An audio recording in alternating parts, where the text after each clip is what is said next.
Alright, I'm going to do a recap of yesterday's PM session, which I don't normally trade, and today's 3 trades I ended up taking. So, going into PM session, keep in mind we are inside of this daily gap to the left of us. Took out this 4-hour intermediate high. Previous in the morning, hourly, just super rebalanced, and just looking for reactions out of this daily gap. Okay, currently sitting here, we have a 1 hour below us. Ignore this 1 hour candle, this low. We're sitting up here. Right, if you go to the hourly time frame, we are in this accumulation zone here. This range, you could also call it whatever. We're in this range. All right, what do we end up getting? We get a manipulation leg. Right here, we put in a SMT with ES, making a higher high on ES, making NASDAQ the leading index for shorts.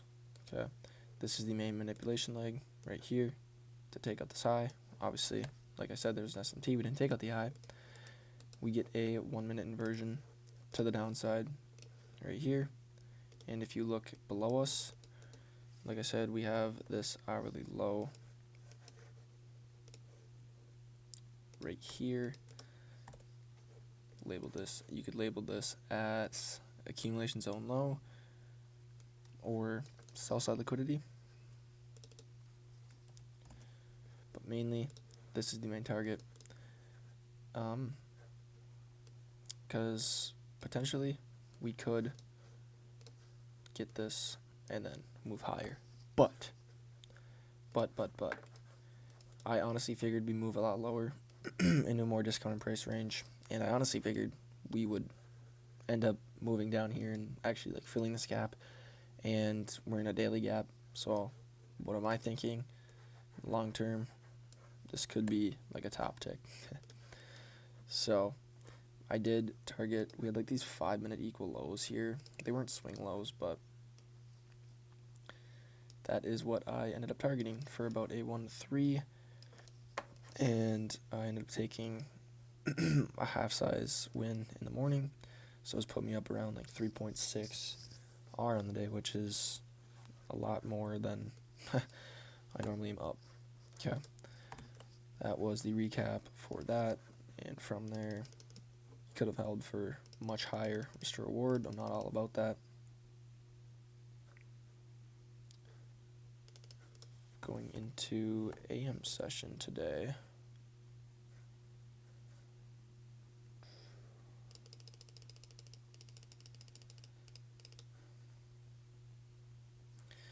Okay, during AM session, we did have a SMT.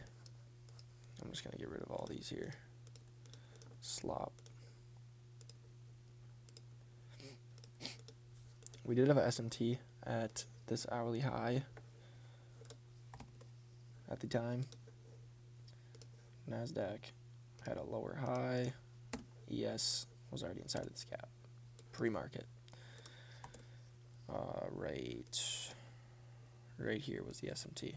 Okay, it was pre-market SMT. I wasn't expecting it to get hold. I was looking for buy side to get ran.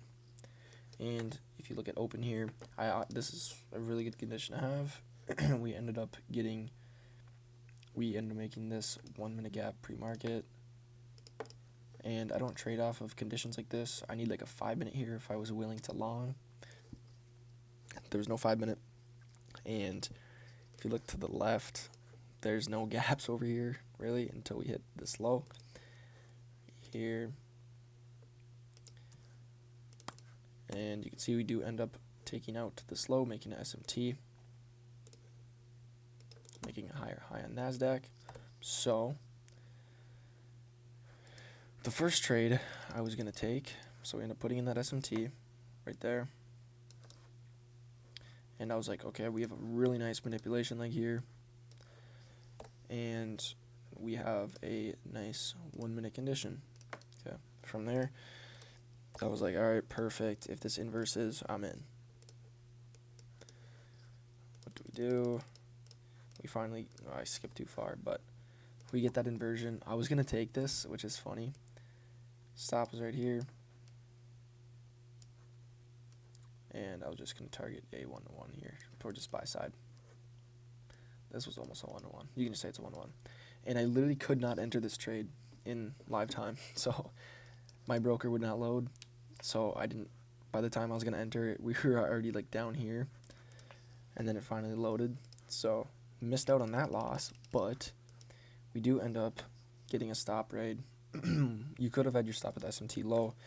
But with inversions, you don't really need to do that. We shouldn't retrace on inversions. If we do, most likely you're going to get stopped out anyways, even if you had your stop loss here. Skipping there. Really choppy. Really choppy. My first loss, I skipped a little bit too far again. My first actual loss of the morning, we came into this 1 hour buy side liquidity. Took out these, you could say, accumulation zone highs. Came into my hourly condition. We're in a bearish trend. We did balance out OTE, kind of. Or not kind of, we did actually. And we had a 1 minute inversion here to the downside. Nice manipulation leg, good risk to reward. And this was, I was saying, I was possibly going to take partials and go break even at a 1-1. You would have got your 1-1 here, but I really like this for shorts. Good draws below, nothing stopping us to the left. I ended up not going break even, getting stopped there. This is the 10 a.m. open. If you don't know what the 10 a.m. key open is, just power of 3, look it up. Okay, 4 hour candle.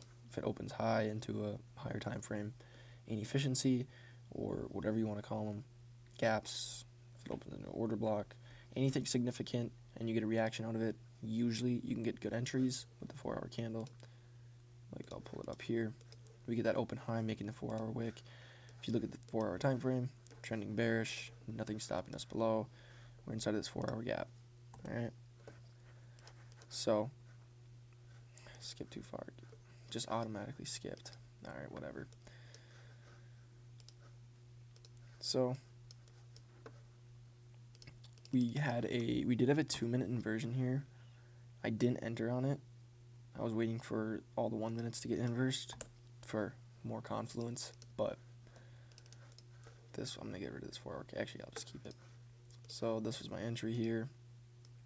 I had my stop at this candle high, and mainly I was targeting these kind of accumulation zone lows, or this SMT, because this SMT delivered us up here, so it's no longer protected, moving into a 4 hour gap, 10 a.m. key open, and also this sell side down here, which is, it was the low below Asia right here.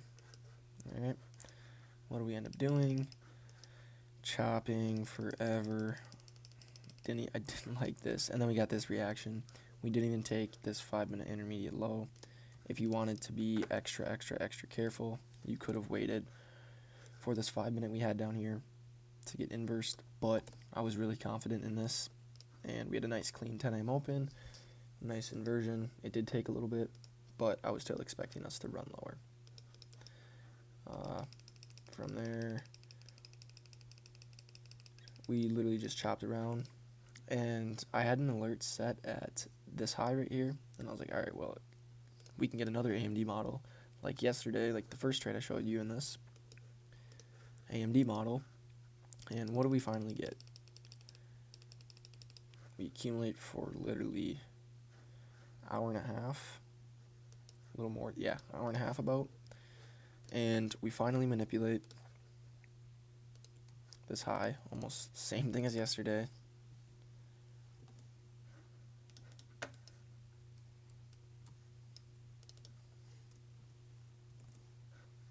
Accumulation zone high, accumulation zone low.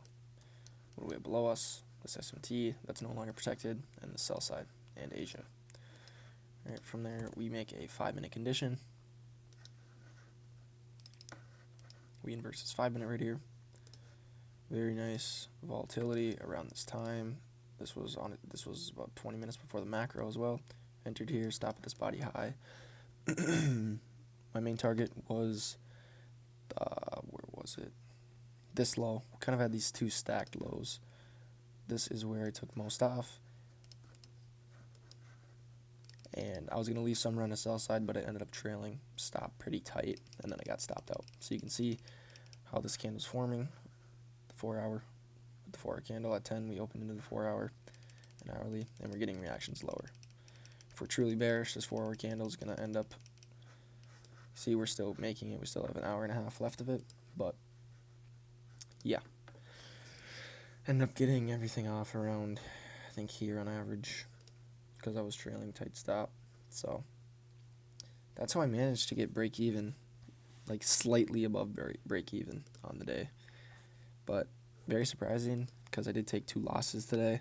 I am up on the week quite a bit, just because of my 3 hour trade yesterday.